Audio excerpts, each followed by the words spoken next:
Welcome to the MMHP and the 99. Podcasting from the Michigan Rock Legends Hall of Fame in downtown Bay City.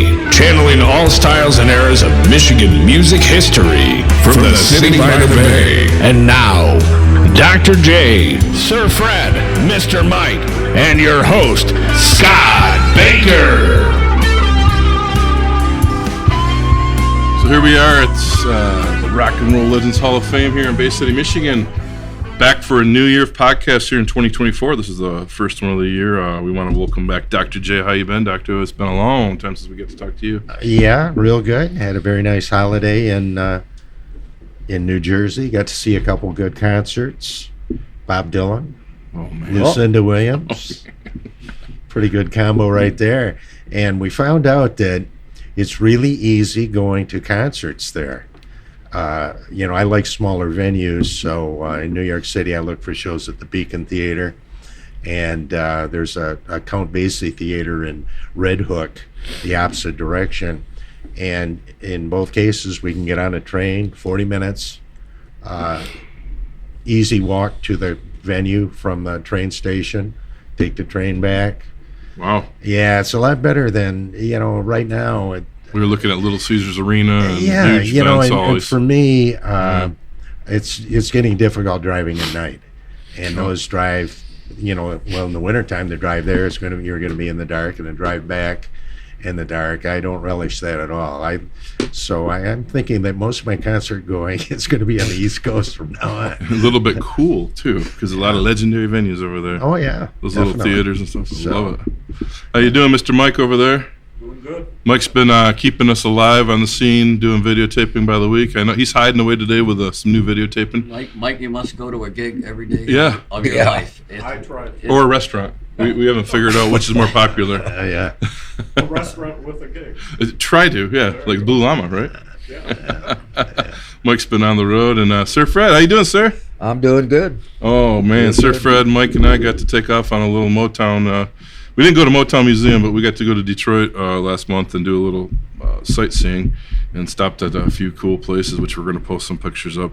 But today's special event, podcast, it came out of a whim. I did not know of Mad Dog. Mad Dog is a band of the late 70s out of the Bay County area, Saginaw area. And little did I know Bob Charlebois was in it, and I've known Bob for a long time, on and off as a writer, and as seeing him at gigs throughout the years, or running into him at gigs of my own. But we got a message from Outrageous Cherry Matthew Smith in Detroit saying, Scott, you got any info on Mad Dog? They're like the hottest thing on the psych scene down here in Detroit, album collecting. And I says, I don't even know who you're talking about. And I threw that to my group here on the podcast. Young guy. And Gary goes, well, that's Bob and his brother. Yes, and they're in the Michigan Rock and Roll Legends Hall of Fame. There's so many cool bands. So, they're even right in my backyard. I didn't even know it. So I got in touch with Bob, and he sent me up with a CD. And I think everybody here has the vinyl minus me. But we managed to get a reunion in the house tonight. Everybody's here. Thank you guys all for showing up. This has been a long time since the three of us sat in the same room. Really? We're talking decades. Yeah. You got Bob Charlebois. I haven't seen Don in decades. Don Langenburg? Langenburg. I can't read this little writing here. Joe Charlebois. Thank you guys so much. No problem. The trio has, you guys sparked some interest. I mean, Matt Smith's no slouch down there. He writes for Alice Cooper. He's got Outrageous Cherry and Volbeat. He's on Ben Harper's label. He's one of the guys on the scene in Detroit. He does a lot of stuff with Don Was. Okay. We're actually been trying to get him up here, and he's been in touch with me throughout the last 2 years. And then he threw that at me back in November, and I'm like, well, let's track this down. And I'm grateful you all are still local and here hanging out. So thanks for coming on the show. Well, it's nice to get the call. Problem. Yeah, there we are. So tell me, lead us into the Charlebois brothers. Let's start there. Whoever wants to take the hit, give us some history on how the music came. You guys still play together to this day around here? Yeah, we do sporadically, off and on. When they're drummers, when they don't have a drummer, they call me. Yeah.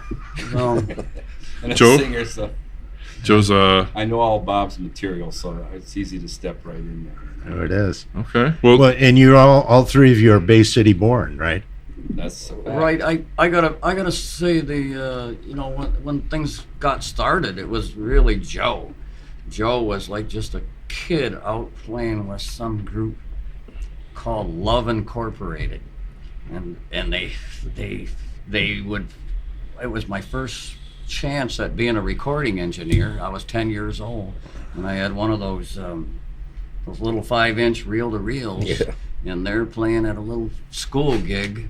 It was Lynn's Day School in the back. Lynn's Day School over on the west side. Wow, here. there we are. And what was it? I can't We tell had you. Bob. We had they call them canteen dances. I think it was on a Wednesday night.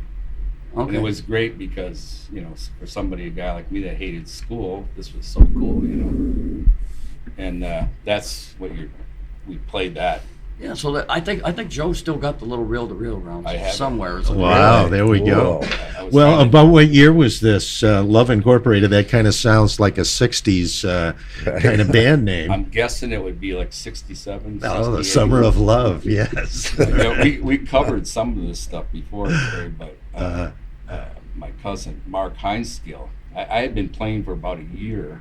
I was in 8th grade, and these guys were like juniors in high school.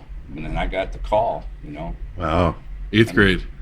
Yeah. That's going back with some cool There you go. history and right and there. we got to the coolest thing was for me is I got to play my graduating from 8th grade with this band, So it was Yeah, and plus you got to hang out with the older guys. yeah. Well, Which, that, really, when you're Yeah. some of that was a pain in the ass because they're all telling me everything that goes like this and this and then so Were you nervous? Huh? Were you nervous? I don't remember being nervous, but I probably was. Yeah, because it seemed to me like the younger musicians always, when they had the big guys around, take so much earfuls. It's like The coolest thing is they let me drive their cars. well, you had I would go out in there the you go. country and I learned to drive early. Yeah, very No, good. Where did you guys live at the time? West side of Bay City. West side of Bay City. Yep. Were you you Banks there? You were in the Banks area. Yeah. Okay. On State Street, I still live there. I live in my childhood home. Excellent. So it was like our mom bought us a guitar rig out of catalog and a set of drums, and and set us loose in the basement. And the guitar rig was I forget what kind of amp it was, but it was a Tisco guitar with a lot, Tesco Del Rey. yeah, with a lot of pickups and buttons and a whammy bar, and you could set the guitar on top of the amp and work that whammy bar, and it would sound just like a jet airplane coming in. The fact of the matter is, even now people still like that shit. Well, they're collectibles. It's yeah, but they like that sound. I Yeah. love Oh, that. for sure. I just, Bobby, it's- I just saw an article the other day. It was about talking about Ted Nugent, and one of the roadies said he would go on the stage and find out where he could get the best feedback for Ted. Oh, makes sense. see- Them Birdlands were big hollow bodies, man. He used the feedback, Yeah. a lot. He was a hollow body fanatic. He brought him back around too. He was doing Paul Reed Smith for a while, but he's got him again. He's a feedback king from the Man Boy Duke stomps. Yep. Did you guys gig with Can you them? imagine a roadie though? Go find the best spot on stage where I can get the best feedback. So Joe in his senior year of high school, him and his buddies formed a blues band called Brutus, and it was really a good band. I think who was in there? Gail Cobb. The only guy I can remember, I went to high school with these guys, and at the Love Incorporated lasted for about a year, and then I was off for like 3 years. I mean, I never stopped playing, but then I got a call from these guys. We were actually sitting in class, and they're like, "We need a drummer," and somebody pointed, "Joe's a drummer." Steve Hornack told me.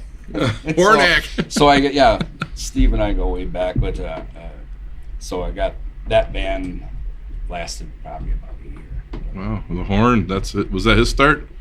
No, Hornack wasn't in the Oh, band, but these guys had heard from Hornack that I was a drummer. You know, 'cause, Was it Gail that played the harmonica and the bass? He played bass and harmonica. He's a pretty good harmonica player and too. the singer would go in there and he'd play the bass when Gail was I'm playing the trying to harp. think of his and he had name. this really cool 3-note thing, like a little boogie line that he'd do. It worked. It was a great band. Now I don't know if this is true or not. I just remembered his name is Spiridigliosi. Oh, there you go. And somebody told me he's a brain surgeon now. I don't know if that's Well, they true, got but started with the music. Michael music's more T powerful. told me that. Yeah. He said, I go, really? I guess their moms were friends or something like that. But So, you know who else was in that group? Was Mike.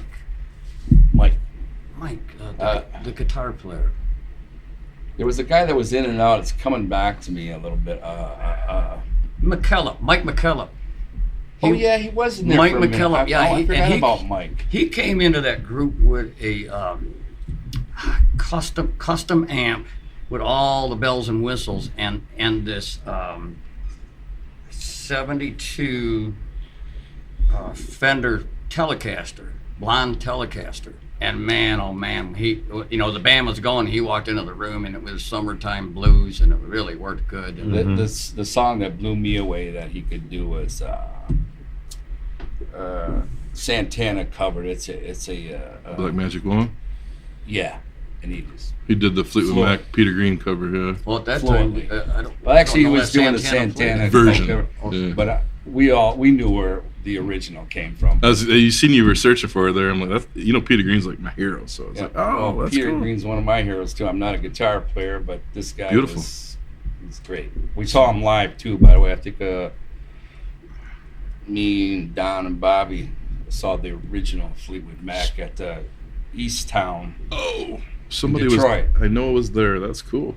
I've heard about that gig, but I Let didn't know me he tell was you the there. bill. The bill was headliner was Black Sabbath. The second was Fleetwood Mac, and a band called Sir Lord Baltimore. Oh yeah, okay. They were Heard that name? Hornack thought that was the thing.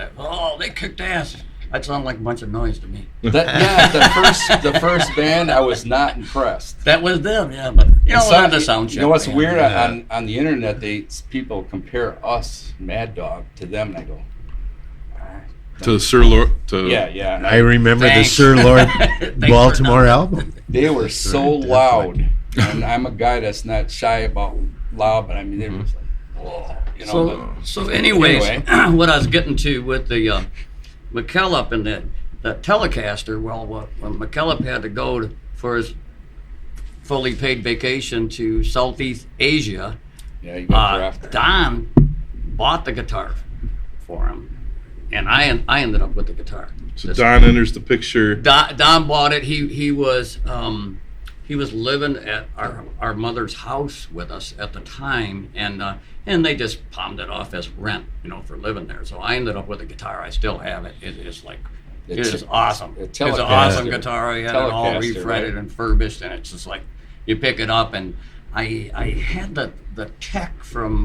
Steppenwolf checking it out. He said, "Oh my God, this is old growth ash on this body." Wow. And it's The guy that knows it so well is old growth ash. Yeah, and Wow. and you pick it up and anybody plays it. Well, it just plays like butter, and it has perfect intonation and tunes up.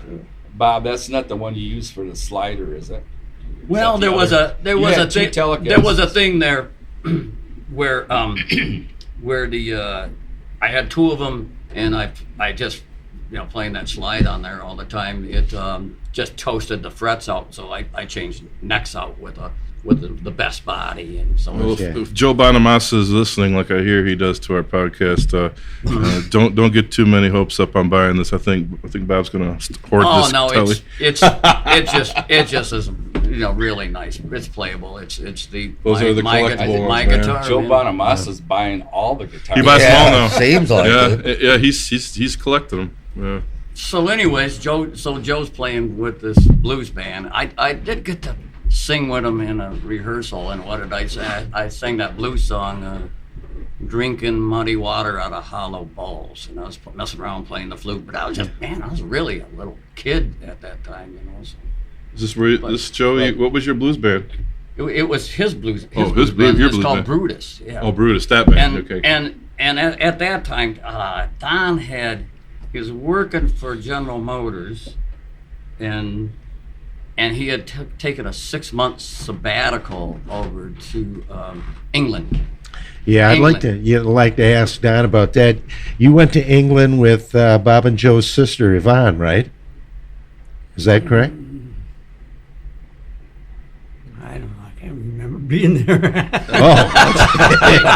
Hey, he lived. He was about maybe 10 years older than us. He lived in the '60s, and That's right. if you were there, you don't remember. You don't remember it. I can help Exactly. fill in Okay. if you'd like, but Yeah. But anyways, Yeah, they well, went to England. he come back from this 6-month trip, and he told me, he said, well, either I'm going to join a motorcycle gang or a band. Yeah. Let's start a band. Okay. So it was him and I. First of all, we weren't really good enough for him to play with us. We had to According to get me. good enough where he had come left. on, guys, catch up. He had to get good. We had to get good enough to play with him, and so I put my nose to the grindstone. That's what I do, and I picked up this song by Mata Hoople, and That's the song. I always called remember it this. It's like Thunderbuck Pam, but he said it was Thunderbuck Ram. Yeah. Well, it looked like a Ram. Pam to me. Look at the printing. it's Anyways, hard to tell, I you know? figured it out, and that sold him. So then that's where we started playing. You together. sold me because I could really see your potential and your talent because you nailed that, and I go, wow, that's Well, no talent here, and just hard work. no, work. well. So did you model yourself after any particular power trio? There were a few of them around. The Dick Rabbit. I think they played got around arrested town. here, didn't they? Well, they were part of the Big marijuana bus, bus. yeah, Yes. But they were part of I don't. Delta Promotions I and of course Grand Funk Railroad. It was a good trip. I don't know if we fashioned ourselves as anybody in particular. I don't remember that consciously, but surely we, for me, a lot of Cream. I listen. I got Okay, yeah, another Wheels of Fire for me. the original power trio, I guess. you know, Well, it's or like- Hendrix, Band of That's- Gypsies. I listen to Hendrix too. Never mind the guitar playing, the drummer. He was the hell's his name? Mitch Mitchell. Mitch Mitchell. Mitch Mitchell, right? Yeah, the nice sound. You could hear him when he was playing. You knew who it was, but not in particular, Gary, that I can think of. But we were surely influenced by those. So you guys then started rehearsing at the Charlebois family home? In the Yeah. basement, Yeah. Joe had like a hippie dungeon set up down there with curtains and My a dad saw it. beer can wall. It was like a pyramid made of beer cans. And My dad saw he said, this looked like an opium dungeon. I thought, well, you're not too far off. yeah, so Don, right, his input right from the get-go, he had an idea of what this should be, and he right away from the beginning he said, man, let's write some songs like the cover bands. They're a dime a dozen, as he used to say guitar players were A dime a dozen. a dime a dozen, That was but Don said. but we so that's we just started writing. I started writing. What year would have that been? Songs. I think it all started gelling in '73. I think that's when So it started. was that becoming Mad Dog, or was that Mad Dog at the time? It was. I think it was at that time. Wow. It was that. 50 years ago. sounds- It was 51 that years wine. That wine that came in a rectangular bottle. It was MD. named after that, and it was actually 50-50. You know what? We were working class people. It was a good value. You Yeah. could get. It had a lot of kick in it, and I actually still A couple have. bucks, was it? Or I can't I actually remember. still have Mad Dog, a bottle yeah. in my bar that's Yeah. never been touched. Whoa, vintage! Oh, Just well. waiting for the right moment. I don't. Yeah, Mad Dog 2020. That was That was it. yeah. There was a lot of those kind of cheap wines around that time. Boone's Farm was Boone's another Farm. big Boone's favorite. Farm Yes, comes to mind. Thunderbird. Thunderbird. Yes. Ripple. Okay, Ripple. Yeah. Oh, wow. Wow. Now we're talking. Don had a big. It was a big Chevy job he had. There was money. Oh He yeah, had- General he had- Motors. He had money, and when he got one of his big, as I recall, he got one of his big vacation checks, and we went over to Saginaw and bought some big gear. And I can remember you trying out your the bass amps, and he was trying, no, this don't do it, and he finally got, I want one that makes the bottom of my bell bottoms flutter. So Beautiful. he ended up with a twin folded 18-inch cabinets. It was an acoustic. Yeah. 350, I think, was the model. Or That 370. sucker was about this high. Oh yeah, we had went for an the 18-inch big speaker in gear, it. you know. Yeah. The speaker, I think they call it a folded reflex, Bob, and the speaker is actually mounted to the back, and it hit the back of the cabinet. It had 2 ports. Holy crap. And this sucker you could hear the bass. That's one thing about your recording is you guys got some bass on it too. There's no fooling, which is good. I wish we had more, to pick it apart. But, Well, Don, tell us a little bit of how you got your start, so we can get you into the mix here. When did you How I start got playing started? music? Yeah. I can't remember what I did yesterday. So you were playing on the scene before these guys, I assume, or playing at home? In my basement, wasn't it? I think so. That when was you, Don's I think start. that's when you started. Don, Yeah. Okay. Don was a late bloomer, and he picked up the bass guitar right about then. You had a good job, and you were just picking up the bass at home, and you brought it right into this group then, huh? Yeah.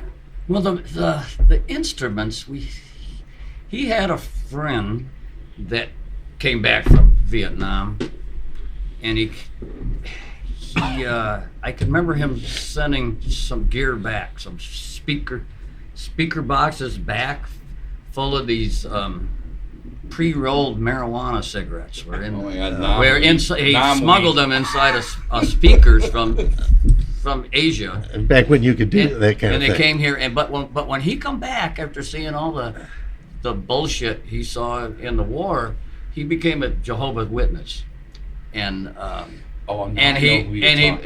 very inexpensively he sold us Don's precision bass. I'm not sure what year it was, but that was his bass, and I ended up getting a beautiful Yamaha tenor saxophone, really cheap, $250,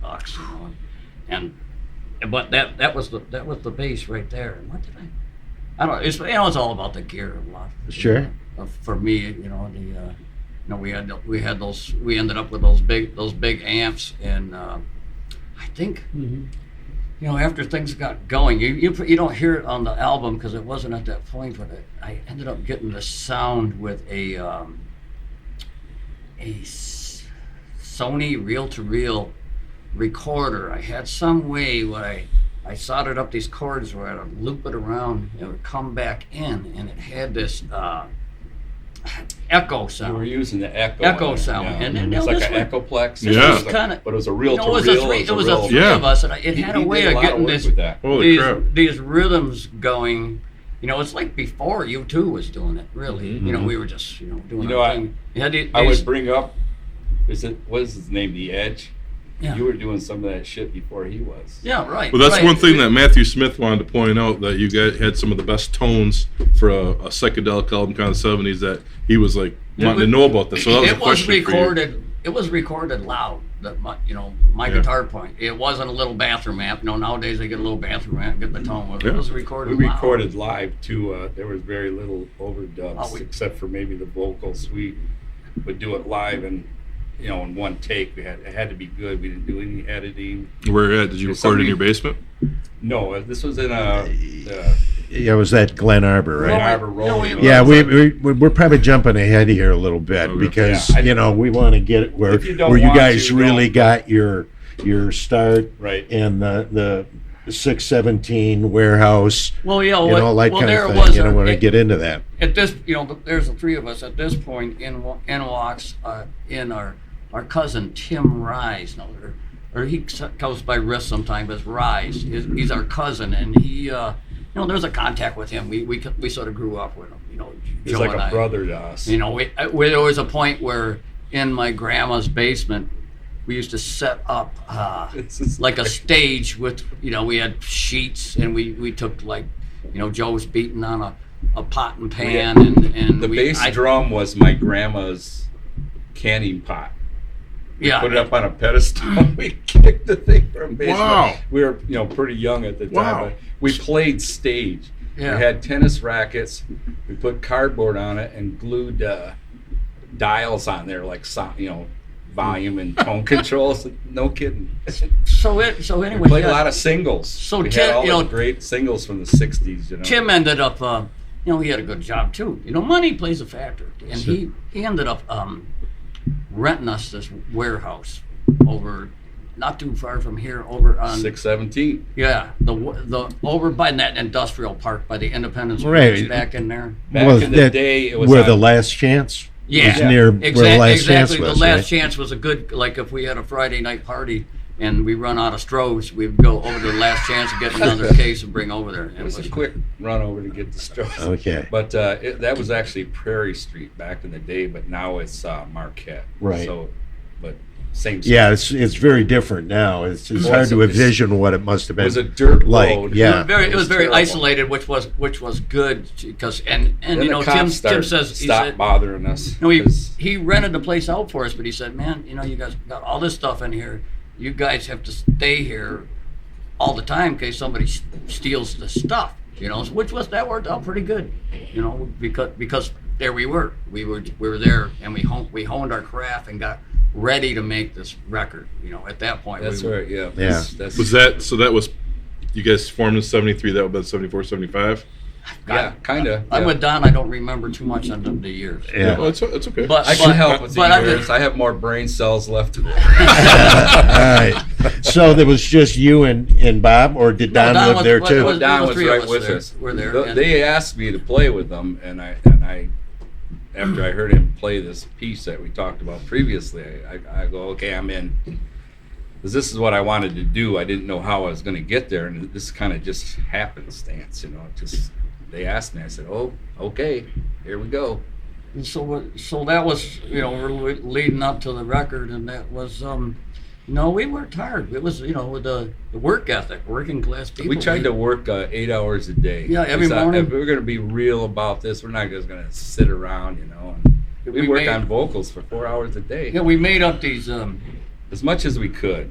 reel-to-reel tapes, minus the vocals, and him and I just, every morning hammered them vocals every morning, and Well, you had that sibling harmony then, right? oh The yeah, brothers. it's definitely there. People Yeah. There's a lot of jealous people that, never even knew he was singing back there. They were just seeing, they're just looking at this Yeah, I long-haired, flamboyant guy out in front. I made and you look good, Bob. he did. Yeah. Made you sound good, I should say. I've been digging into the CD a lot last month, and that every tune's got this. It's like a double thing on every track, like and you can hear it. Yeah, I'm that's like, there's two of you singing there. Yeah, and the album was. There's not a lot of overdubs on it. Really, the only overdubs I could think of was on that. Can You See? Because I always played a Rhodes at that time. At that time, they had a real nice. I don't know if it was a Steinway Grand with two of them fancy And Newman Newman mics in the one on the studio. bass Shoot. end and one on the, Shoot. Oh, And we went for the if good you can gear. hear it, as soon as I heard that recording, it was like, oh my gosh, this sounds like air conditioning, so it sounded cool. But we were, going up to working up to recording the album. We worked hard in that warehouse. It was like 4 hours of singing and 4 hours of playing live, and then we'd smoke pot and play euchre But afterwards every day. Every day. Did you test your songs out with audiences? There. I mean, We what were you We going went out and I'll help with the years a little bit. We went out in '73. I remember we played a Battle of Bands at the what do you call that there? Bay County Fair. Oh, fairgrounds, They right? had and we did not win. And we kind of Well, put our tail between our legs, and we went back and worked hard for a year. We came back, and that was one. This would be like '74, and we won that. Did you guys play all original? Do you remember when then that Battle of the Bands, or did you do some covers? I think we did all originals. That's who For we a were while at there, that point. for a while there, we were adamant we're playing all originals. A little bit later on, reality kind of struck because a little bit later on we had Lone's sound system, pressing Lone, recording Lone, And Well, we got to get the. You know what money you're flowing forgetting in. though. The important gig for me was the first gig was Don's brother got us a gig at a pool party somewhere here in Bay City, and here I am. I don't know. I must have been 16. And there's all these 27-year-old gals walking around in bikinis, and I was just hooked. I'm in. I was hooked. I was hooked right there. You know. All the gigs are going to be like this, right? Well, They weren't, but it was encouraging. But yeah, I think that would have been 73, Bob. That was our very first gig. Somewhere in there before we hunkered down in the warehouse, I think we went and played every high school in town here, every frickin' one, and then afterwards we quit gigging for about a year, practicing up for this. So when we got to the studio, it was pretty much, the takes were easy enough to get done. Because it was expensive at then. It isn't like you got some little It was CD $100 an recorder. hour It was back in the $100 an day. hour. You had to have your the shit thing together. was, you would try to get your rehearsing done. Not in, it wasn't like the Rolling Stones. I will work this out in the studio. We couldn't afford that. Was this a 2-inch tape you were going on? Yeah, it was. So that's another reason. That was always expensive. That was Big 16 recording track machines. back They looked then. like wash machines. That's what it was. And You still have those reels? yeah, I think We do. He's got them. I could remember at one guard point them we like a kept pit them in bull. a safety deposit box, and we went. We went with my father to pick them up one day, and he said, Jesus Christ, I thought you were going up and picking up porno films. Yeah, they were in People's National Bank. We had to keep them safe in case of Well, fire. we were serious about it. We were damn serious. Yeah. If nothing else. Don got us signed up with the Musicians Union. We ended up with what was it? Local 127 was it? That So there sounds was right. still a now. union around American, there. We were just talking about that. American Federation of Musicians. Wow. Yeah, so we wanted to be legitimate musicians. This is what we were doing. Yeah. So did you guys get someone to book for you back then, or did you find your own gigs? There was several of them. There was I think one I can recall from Lansing Siddharthas. They were called. They picked us up. That's a few. right, Siddhartha. Some barber. He had a barber shop over in Saginaw. Tyson and Tyson. Tyson, they got us some work. I think they got us to work in Saginaw, and then They got us when we played with Bob Seger. They booked that. They booked us in there. And then who else was there? So Mad Dog did a show with Seger? We did a couple. Yeah. Of them. Two. We're 74 it's kind of and 75. Okay. It's kind of pitiful to define your life by opening up for an act a couple times, but it's still a big deal. Well, Well, it Bob makes for a great Seger, I mean, story. he's Yeah. Was that at Mr. Hidden Michigan Hollow? Rock and Roll. It was.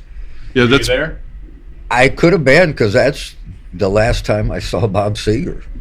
Well, we opened for him there. I'll never forget it. I can't The floor remember on that it, place but was going yeah, like this. yeah, It was yeah. built over a stream, like a Right, creek or something. Yeah. It's something when rock and roll takes place in a venue like that. That was the second time. It actually starts where was that at? over in Saginaw. Yeah. Hidden Hollow. Off, It was a yeah, golf is it off course 46? Yeah, It's so off actually in 46, right? Shields. Yeah, right. The room when it gets going, like it's really truly meant to get going. The room starts flexing.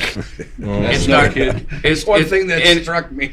I Wonder if they're gonna fall in the creek. always thought it would have been the coolest, when we were playing with the Burdens over at the dock on the river here. If it just fell in the river, we got good press. The press. Made it all live, lost all their gear, but man, what a show. It was bopping.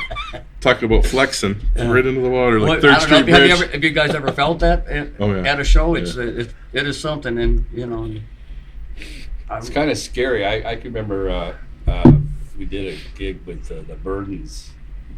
It was after they got ripped off. It was a benefit gig, so they could get some equipment back, and it was at that theater in Essexville. And I swear to God, The Colonial Theater, the Colonial upstairs. Theater, that's the yeah, thing. upstairs. Upstairs, hall. they had dinner people downstairs while this was going on. I don't know how that worked. I swear to Yeah. God, the floor was going like this. And I was actually sitting on a window because I thought that floor was going to go, I swear. Oh, my And Lord. It was, that was the hairiest one. Finally, a Colonial gig story. I've been waiting for one of those to come through here. Yeah. It was they rented the hall upstairs, and like I said, I would have liked to have been sitting down there because the floor was Holy crap! Eating dinner, going having our "What?" first dinner downstairs here. You know. Yeah, I'm the sure best, the people the were best rock and complaining. roll really is when it gets to a point of almost being dangerous, Yeah. and it just does that sometime, and you're there, and then, Or that feeling, yes. yeah, you're sometimes. you're alive, and hell, I can feel it right now. Right. You know? Exactly. So you guys gigged with Seger before this '77 album came out. I think so. Yeah, I think that must have been. The first time 75. It had been 75. A key year for us was the following year. Like I said, after we went in, we got our tails between our legs, saying, we didn't do shit. We worked hard, and '74 was off the charts. I mean, we won the Battle of the Bands at the county fair. We opened for Seger. We were third on the bill. Second, Seger, MC5, Mad Dog. It was. Wow. And Yeah, a story in particular is, Seger's I went to see all the Detroit bands when I was a kid, and Seger was one of my big heroes. When the Ramblin' Gamblin' Man came out in the late '60s, that was the shit for me, But I'm sitting on my drum throne. Don's over there, Bob's over there. I look back just over this way. We used these big trucks to haul equipment. They were cheap. And I look back over there, and Seger's getting the shirt on, getting ready to go on a little later. And I'm like, holy shit, I'm opening for this guy. I used to watch him. And it was, that was a moment for me. That's awesome. Well, I just That's wanted to beautiful. bring up, I've got your biography here of Mad Dog that we have for all the inductees. And he was billed at Hidden Hollow as Bob Seger and the Silver Bullet Band. So Oh, it's really? early Yes. Silver Bullet. So that might have been. That was the beginning of the Silver Bullet Right, Band. It was exactly. just- That was coming off They're those just two records starting. that he. The solo Bob Seger stuff that on you can't Canadian. find. In fact, Yeah. I think Alto Reed went by Tom Carmel. Cartmel, I think it was, wasn't it? Yeah, something like that. Then he got to use the name Alto Reed. Right. Yeah, well, that's pretty cool to open for Seger just at the cusp of Yeah. really hitting it big. I mean, he had it big there back with Ramblin' Gamblin' Man, but it didn't. But there was a big lull. Yeah, he didn't get he the got follow-up. dumped off of Capitol. Yeah, he didn't get the and, follow-up. One time- An MC5 at that point? It was I couldn't tell you the players because I went to see the MC5, the original band. At the end, Many you know, times. supposed to stop This was and play. the actual band Crowd broke up in going, yeah, '72, I think. So this was Yeah. something that We they've do thrown another one I together. remember seeing. I can't tell you. Go The down only the person I know who was there was Wayne Crane. Okay. Because I remember Wayne, they were driving across the field and the back door on their van was open. Remember what it Wayne was? had his That was guitar and he was crazy. laughing. He's kind of rolling around the back of the van, Yeah. So I know Wayne was there. Cool. So I think Wayne was trying to make some money to probably feed his drug habit back in those days and using the MC5 as a. yeah, he did Yeah. hard time too. Yeah, he really did. What were you saying, Don? I just heard you saying something. Yeah, we were playing with Sigurd. Sigurd was a. And we were playing, the warm-up band, and we were playing, and we kept at the end, Carl's going, "Oh, do another one." And, hey, all right, we do another one. Do another one. Do another one. I see Sigurd Don going.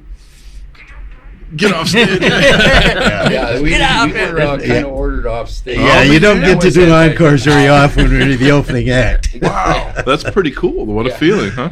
Yeah, That was a good one. I like for to think us. we lit a fire under his ass, but who knows? yeah. I read a lot about that. When they were finally making it on their own, the bigger bands, they would be so upset by a hot opening act. You get from what I saw, I don't remember this with us, but you get like 30 minutes. They would, All right. get shitty lighting, Yeah. shitty sound. Yeah. Sound. A Yeah. lot of they're times you really- don't get a sound check even, right? Well, Right, the opener. it's actually it shouldn't be that way. People should be helpful, but it is dog eat dog. I recall. That's what I I remember. recall at right about that time. Don was dating this gal over in Saginaw. Beautiful blonde.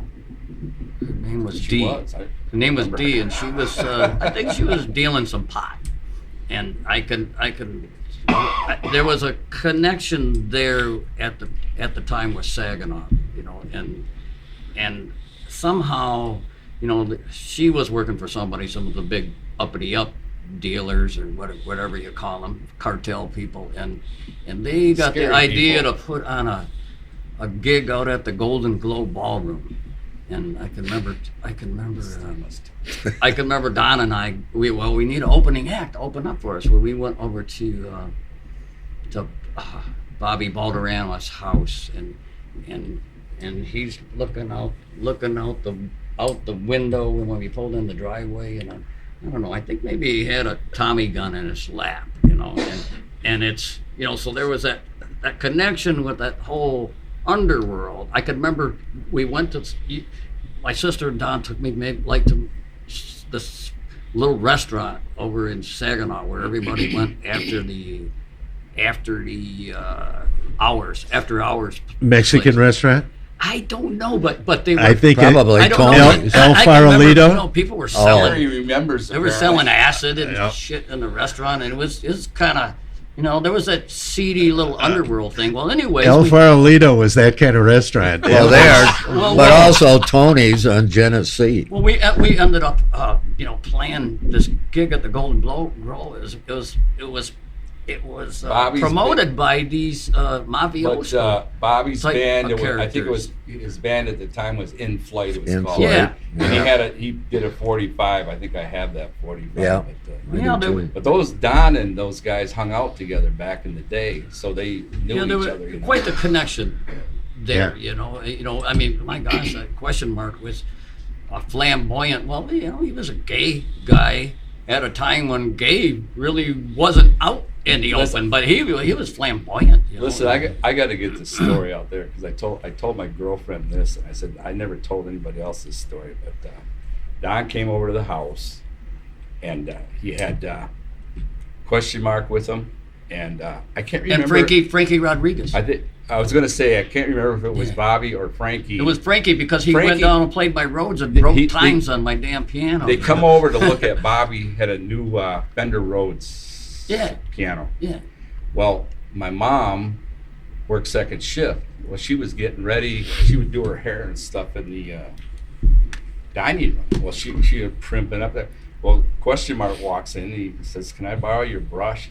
So I have this etched in my mind. My mother and question mark doing their hair in the mirror in the dining room. Oh yeah. And that's a true story, but the only one who would know is me and question mark because he's still alive, I think. Oh, yeah. My mother's gone, but so anyway, I got a question mark story that's not quite as cool as that, but when they reunited in the late '90s there, and they were doing their little tour, and Chad Cunningham was getting them back out. here and there, yeah, yeah. I was at the studio getting the lowdown for the paper, the Times at the time, and it ran in Saginaw News-Basically Times, and they were having me keep up with the whole thing. And Q called about every day to my mom's number. Somehow he got my mom's phone number, my mom and dad. This and is she's question like, mark? yeah. And I know I had a cell phone then because I got my cell phone in 91, 92 when I Yeah, graduated. Yeah, there was a time we didn't have cell phones. Yeah. It's hard to remember. And I'm like, I know I lived in Midland at that time, but Yeah. she's like, Scotty, will you tell question mark to quit calling the damn Yeah. house? He calls here all the time. And I'm like, okay. And I don't remember how he got the number or why. Maybe it was from a prior story I did or something. Well, my mom was so cute, you know, because she knew we opened for Seger and that she thought we hung out together. And she would say, well, how's Seger doing? You know, I mean, he's doing real good, Mom. Yeah. Really, pretty Real good. real Pretty good, yeah. Well, getting back to that gig at the Golden Globe Ballroom. Yeah. So we got That was Bobby's that was a band gig. Open up for us. You know, Don and I, we went shopping. You know, him and I used to go out there get in the world, and you know, it was a cool gig. You know, we had stage hands. We walked on. You know, the big deal. But people were partying wild. You know, throwing back shots and guzzling booze and who knows what kind of drugs they were taking. It was a you know, it was crazy- a one of those full house, crazy nights. loud, sweaty, and things went south. Things went south. Somebody started beating on his gal, slapped his gal, and this other guy picks up a folding chair and starts whacking on his head. Well, that guy That guy pulled out a bayonet, and this is right in the front row. Run them all the way through, front to back, all the way gigs, through. you know. And about, and this was, there's like, 700-800 people in this place, and it just, and all of a sudden, pandemonium. The cops came in, and I mean all the departments. We're talking about 15 state cops and the sheriffs. I can remember the brown shirts. I gotta tell you, I was so glad to see cops in my life to get out of there. And the guy that got run through, they just had him sitting on a chair by the front door waiting for the ambulance to get there. I think he died because I can't remember his name. I think the mafioso guys, they were nowhere in sight, but they paid us before they left. Before they left, so I have a soft spot in my heart for them guys because they took care of business. Those guys are from Boston. Well, the guys I'm talking about, the ones that they always make all the movies about. They were in there. They were from Boston. They were tapping into Saginaw. It's a market. Blue town. Were you at that show, Freddie? I think I was. We were talking. That's what I thought I heard you say earlier. Yeah, that was one of the areas. What year? Because that happened in the other room, I think. That had been 75. I think it was the end of. It might have been a New Year's Eve. You said it was Bobby's side band at the time. Yeah, so it makes sense. Bob. Okay. Yeah, they opened for us.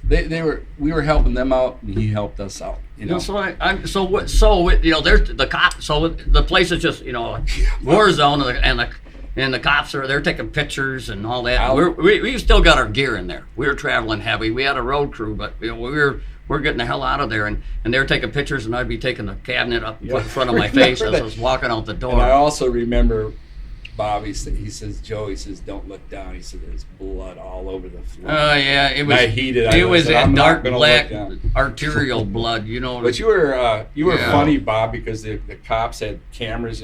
Bob took a monitor and put it up in front of his face on the. Well, right about that same time, I was still going to high school. Okay, Bob was in high school. Yeah, we did. High school.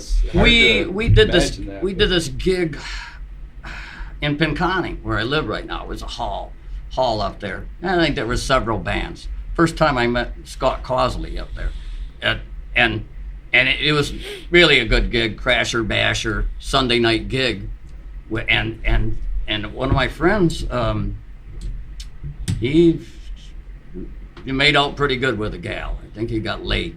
He got laid. Well, a couple days. He got lucky. He got lucky. Well, a couple days later, we used to take our lunch over at Handy High School out in the parking lot. We sit in the car. It's Michigan. It's cold.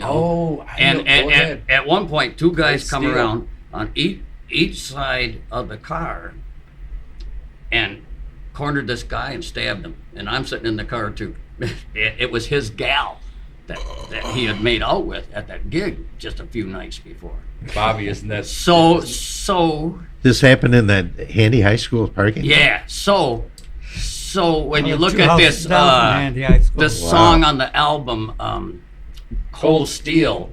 That's what I wrote that about these two events.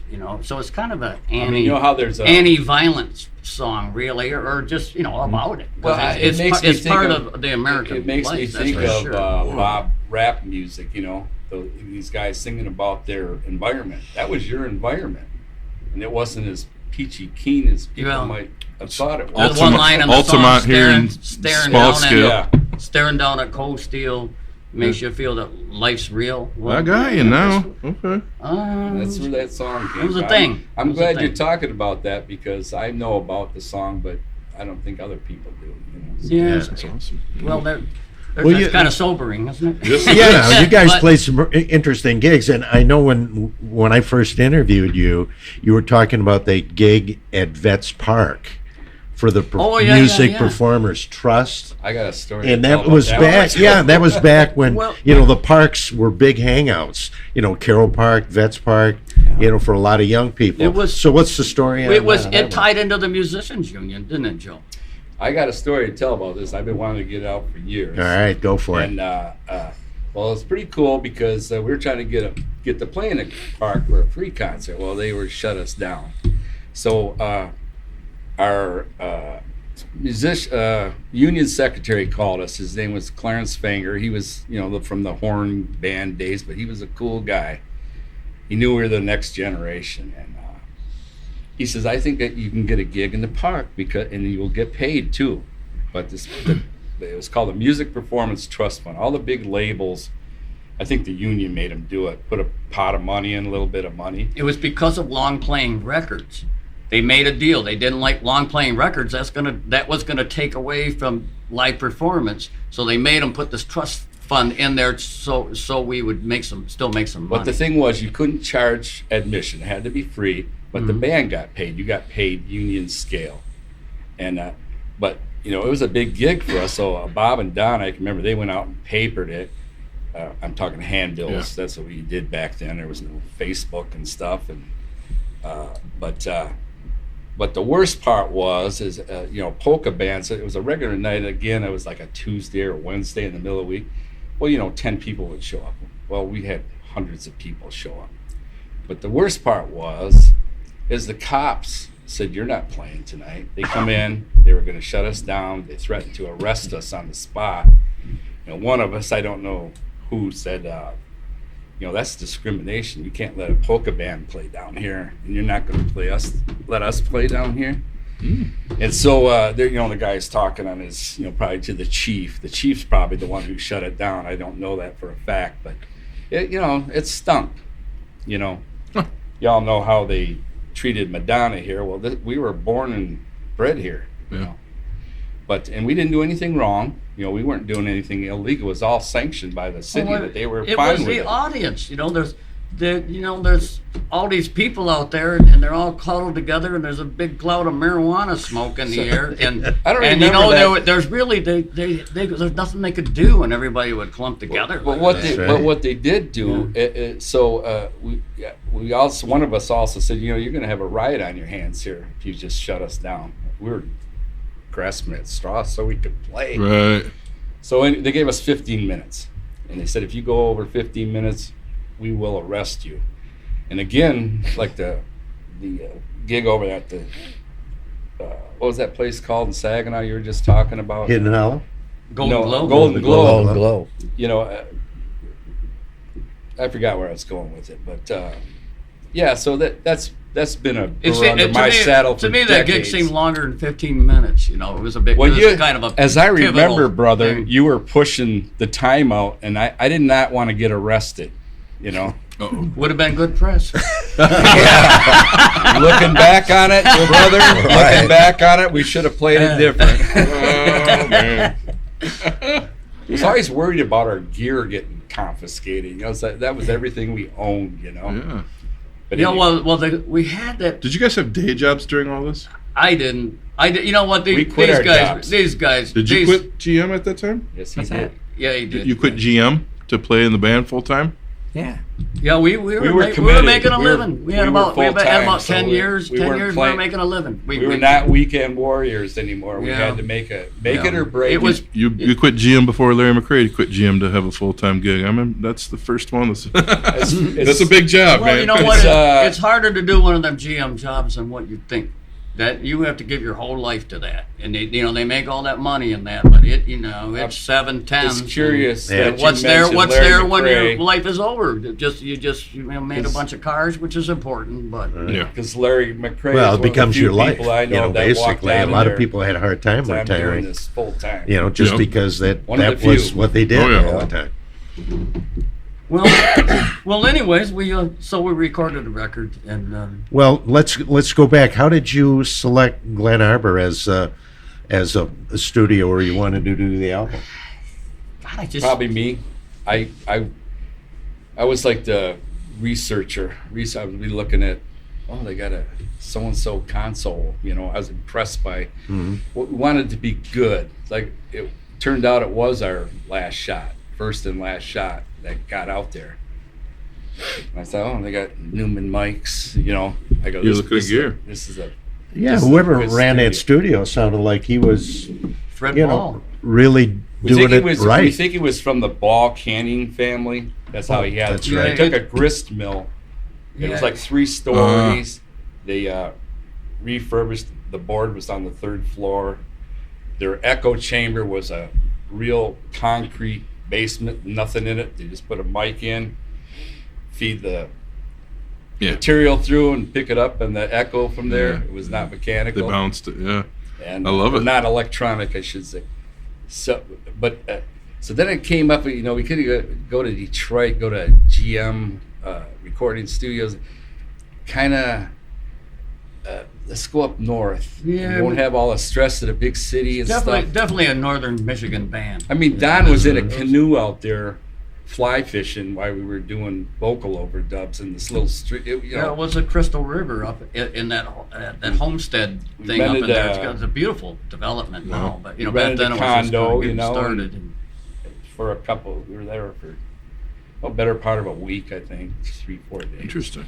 Is that studio still there? No, because how about the grist mill? Is it? It's still the there, building is still there. there. My wife had a conference up there years later, and she was in the conference, and I tagged along while I went out there, and there was literally a tumbleweed blowing across the porch. I went and walked. But it was abandoned, as far as I could tell. So the guy put together, he was probably from a trust fund. Well, we figured he had all that money. He had money. It was. I don't know, Gary, but big time gear. Yeah. We're talking. It was all restored. I mean, Neumann's alone for anybody back then on a small scale. That's expensive. It was beautiful what he did. Yeah, it was a great experience. I don't know if we went for that, but we got it. It was mostly about the gear, and we wanted it to be good. It was as recording sessions go. It was pretty short. Well, you guys, we had practiced real hard to get it done right. quick, and we went in, and so it's you listen to it. It's like the album cover. It's black and white. It's stark. Yeah, it still sounds good though, and. You always wish it was better. Chip Schrader, the engineer. I was going to ask you. You kind of produced it yourselves, then. Pretty right? much. I didn't want to, but we didn't have a choice. We were kind of really needed to get this album I think that engineer out. helped us out. We didn't know our way around the studio. We had done a lot of recording. We had the reel-to-reels. We had done a ton of them, so we knew the process. But that was a whole different thing. And so we. And you had your songs before you came in. They were locked down tight. Right. So we went. It wasn't no figure. The arrangements were locked in tight. So. And the artwork. Well, that's a friend of yours, right? Did that? Yeah, Joe's high school friend and my friend too, Chuck Clark. He was one of my closest buddies. Yeah, Charles Clark. He was in art school. One of us, what do you want on the front of the album? Mm-hmm. And he said, "Did you say Naked Women or tits something?" and ass, man. I don't remember that. I don't remember that. The way you're probably right, Don. I don't remember, but I kind of said, when you do a cover, I didn't say do this, do that. All we need is the name on it. That's all. Mm-hmm. Yeah, it's a really remarkable piece of artwork, and anything you want. And it was actually pretty big. When you looked at it big, it really kind of hit you. And obviously, what we're trying to be subtle. I want black and white. That's black and white. It is. It's a killer. Got the TNA, yeah. A lot of TNA on that bad boy. Yeah. Yeah. Well, it really stands out, and that's always an important. It reminds me of aspect of an album. A lava lamp. Joey, what'd you say? Well, back then, vinyl albums, you're starting to see them again now. It was like a damn. What did you want? Artist palette. Well, that's we've talked about this on the show before. The real sad part about the decline of vinyl was the album cover art, which was such a big deal on a vinyl album. So it's nice that vinyl albums are coming back a little bit, but not like it was. I'm sorry. Go ahead, Don. Go ahead. What'd you want on the album cover? Bobby wanted TNA. I says, God, I don't care, make it black and white. And what did you say? Yeah, I have that album. I found it at the Electric Kitsch maybe 5-10 years ago. Autographed by all you guys. That's worth even more money. The copy of the album that Jordan was selling for $50. I says, I know these guys. He says, take it, it's yours. Wow. So he gave it to me. Well, that's pretty cool. Wow. Yeah. Chuck Clark did the artwork on it. Yep. Yep. I just wanted to make a thing here in our. We were so naive about a lot of things. Some record people told us, where you screwed up, you should have had this name up at the top. And the reason is when people file through the bins. Oh, yeah. Ours was right. way at the bottom, so when they come across it, if you were going quick, you wouldn't see the. True. So this is a subtlety that it should have been at the top, but we didn't know that.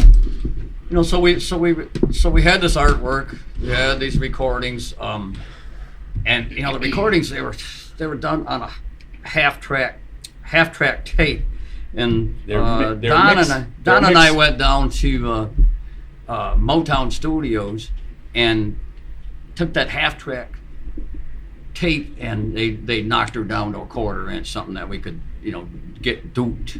They helped us with some duplication down there, and him and I are, we're coming out of that. I recall it was like a blue house. We come out of that blue house, and over across the field, over the way, not too far, was the Detroit Police Academy, and I can remember the sergeant or whoever was drilling these cadets saying, "There's a couple of them right now," and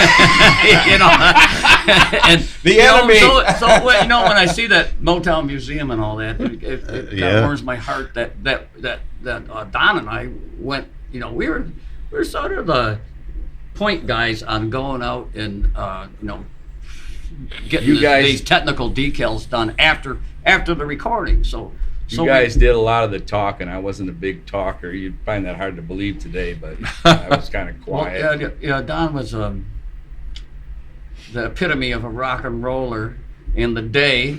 Well, maybe 3-4 inches taller, and always had these leather pants, and I don't know if it wasn't always the beard, but long blonde hair. He's got it shorn pretty good now. But he was a lady killer. Yeah, he was a lady killer. Handsome devil, still is. And My beard was down to my belly button. Yeah. And so is my hair. The MMHP is hosted on Apple, Spotify, YouTube, and our own Libsyn podcast site. You can also search MMHP 989 on Facebook for up-to-the-minute information, as well as both Dr. J and Sir Fred's album picks of the week, posted every weekend. Don't forget to look for Mr. Mike's local music live series, posted frequently on MMHP's Facebook hub, as well as Scott's Mid-Mitten 15 from Harvest Canteen, featuring one-on-one interviews with Michigan music artists. You can connect with Scott on the web at scottbakermusic.com, Dr. J at michiganrockandrolllegends.com, Sir Fred at fredrife.com, Mr. Mike at YouTube at Mr. BT1. That's MRBTEE and the number 1. Brought to you by Michigan Rock and Roll Legends, located both inside the Bay County Historical Museum on Washington Avenue, as well as Scotty's Sandbar on Evergreen Drive at the Bay City Middle Grounds. On behalf of our hosts, Dr. J, Sir Fred, Mr. Mike, and myself, this podcast wouldn't have been here without the voice of the MMHP, Mr. Eddie Switek, the generosity of the Bay County Historical Museum, which hosts the Rock and Roll Legends Hall of Fame, as well as this podcast, Mr. Alan Garcia, all of our guests, and especially to the listeners. We want to thank you